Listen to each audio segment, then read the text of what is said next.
حضور میری تو ساری بہار آپ سے ہے۔ حضور تشریف لے آئے۔ میں نے حضور سے بھی کچھ پوچھا۔ جب میں نے حضور سے پوچھا تو حضور نے میری جانب غور سے دیکھا اور پھر مسکرا کے بولے، ابو ہریرہ بھوک لگی ہوئی ہے؟ میں نے عرض کیا حضور بھوک لگی ہوئی ہے۔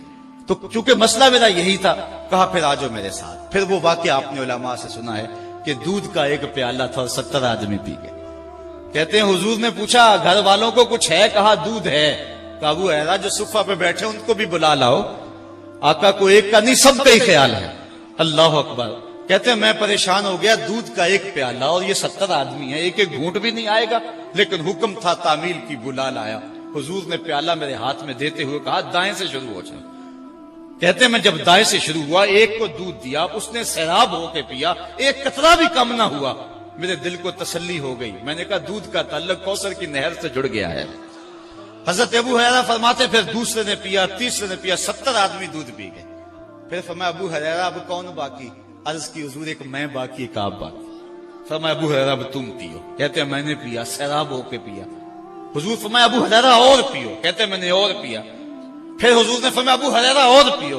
کہا مجھے قسم ہے اس رب کی جس نے آپ کو حق کے ساتھ مبعوث کیا ہے، میرے بدن میں ایک قطرے کی گنجائش بھی باقی نہیں رہی ہے۔ تو حضور علیہ الصلوۃ والسلام نے میرے ہاتھ سے وہ پیالہ لیا اور خود نوش جاں کر لیا۔ میرے استاد فرمایا کرتے تھے ایک پہلو تو یہ ہے کہ دودھ کا ایک پیالہ 70 آدمیوں کو کافی ہو گیا، اور ایک پہلو یہ بھی تو دیکھو دو جہاں کا سردار ہے، 70 آدمیوں کا جوٹا پی رہا ہے۔ تو کہا وَآمَرَنِي اللَّهُ أَسْأَلَ أَحَدًا شَيْئًا، مجھے حضور نے حکم دیا ہے کہ کسی سے ابو ذر سوال نہیں کرنا۔ وَآمَرَنِي أَنْ أَقُولَ بِالْحَقِّ وَإِنْ كَانَ مُرًّا، حضرت ابو ذر کہتے ہیں ایک حکم مجھے اور بھی دیا ہے، ابو ذر بات سچی کہنی ہے چاہے کڑوی کیوں نہ ہو، بات سچی کہنی ہے۔ سچی بات کڑوی ہوتی ہے نا، بابا بلے شاہ علیہ رحمہ فرماتے ہیں سچ آنکھیاں پامبڑ مچدا ہے، سچ کہیے تو سارے خلاف ہو جاتے ہیں، اپنے بھی دشمن غیر بھی دشمن۔ اقبال کہتا ہے اپنے بھی خفا مجھ سے ہیں، بیگانے بھی ناخوش، کہ میں زہر حلال کو کبھی کہہ نہ سکا کند، بات وہی کہتا ہوں سمجھتا ہوں جسے حق، نئے ابلہ مسجد ہوں نئے تہذیب کا فرزند۔ میرے والد گرامی ایک دن فرمانے لگے بیٹے جب ہر وقت لوگ پھول ہی پھینکے تو پھر سوچا کرو کہ حضرت حسین نے حق کہا تھا، لوگوں نے تلواریں اور تیر بھی پھینکے تھے، اس لیے حق کہنا کڑوا بھی ہوتا ہے، سچ کیا پامبڑ مچتا ضرور ہے، لیکن کہا ابو ذر جو بھی ہو جائے کہنا حق ہی ہے، کہنا سچ ہی ہے، اگرچہ کڑوا کیوں نہ ہو، اگرچہ سارا زمانہ ناراض کیوں نہ ہو جائے، اگرچہ سارا زمانہ دشمن جاں کیوں نہ بن جائے۔ یہ محمد کی وصیت ہے ابو ذر غفاری کو کہ جو مرضی ہو جائے حق کے سوا کچھ نہیں کہنا ہے۔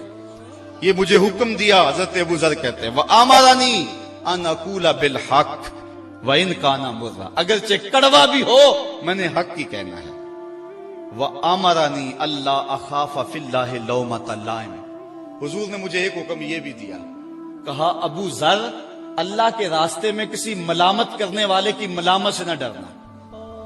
ایک لفظ آپ سنتے ہیں لوگ کی آکھن گے، لفظ سنے ہیں نا، لوکی کی آکھن گے، ہم کچھ کام کرنا چاہتے ہیں اور کہتے ہیں کہ نہیں کرتے، لوگ کی آکھیں گے، اور کچھ کام ان سے رکنا چاہتے ہیں اور ہم کہتے ہیں جی اگر رک گئے تو لوکی کی آکھیں گے۔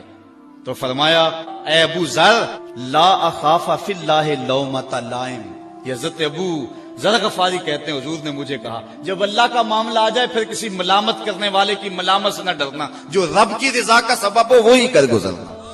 دیکھنا رب کیسے راضی ہوتا ہے، رب راضی تو سب راضی، اگر رب نہیں راضی تو سارا زمانہ بھی راضی ہو تو کیا کرنا ان کی رضا کو، سارا زمانہ اکٹھا ہو جائے تو کچھ نہیں بگاڑ سکتا، اور سارا زمانہ نفع دینے پہ تل جائے ایک ذرے کا نفع نہیں دے سکتا جو رب نہ چاہے۔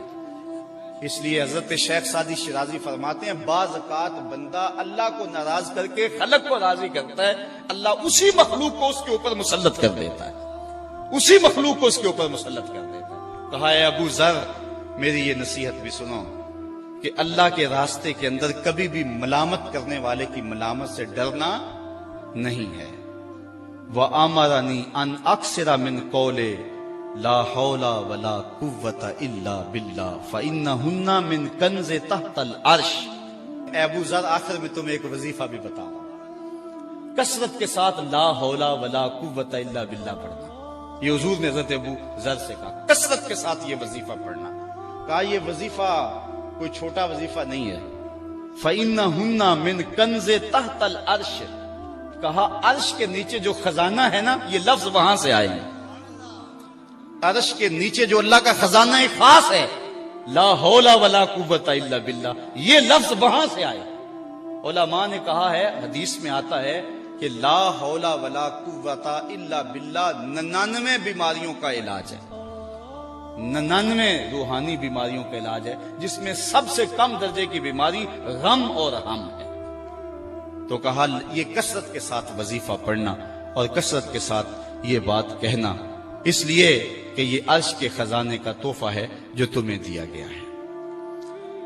حضرت معاذ بن جبل رضی اللہ تعالی عنہ سے ایک روایت مروی ہے، کہتے ہیں اوصانی رسول اللہ صلی اللہ علیہ وسلم بعشر کلمات، مجھے حضور نے 10 چیزوں کی وصیت کی، 10 چیزیں ارشاد کی۔ وقت سمٹ گیا، میں اختصار سے پڑھ رہا ہوں۔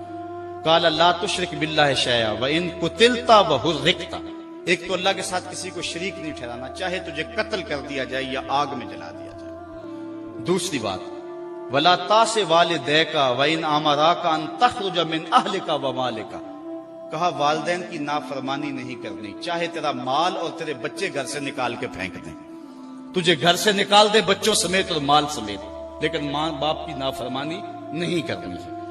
تیسری بات ولا تترکن صلاۃ مکتوبۃ متعمدا فإن من ترک صلاۃ مکتوبۃ متعمدا فقد برئت منہ ذمۃ اللہ۔ اے معاذ بن جبل، فرض نماز جان بوجھ کے کبھی بھی نہیں چھوڑ دی، اس لیے کہ جس نے فرض نماز جان بوجھ کے چھوڑ دی، اللہ تعالیٰ کا جو ذمہ ہے بندے سے اللہ وہ اٹھا لیتا ہے۔